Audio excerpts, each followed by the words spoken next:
Okay, so this one time there was this guy named Dr. Frankenstein. And he was all, I'm going to make a monster. So he dug up a corpse, Found a brain. and filled them both with enough electricity to power Cleveland. It's alive! It's alive! And what do you know? The monster was a monster. He was all...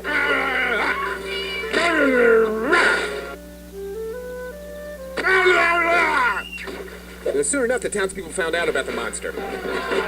So they teamed up with the doctor to hunt him down. To the old mill!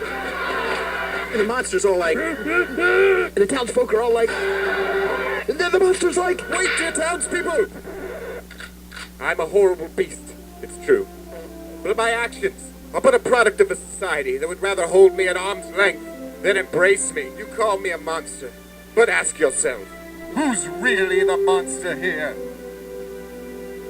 Burn it alive! Kill the monster!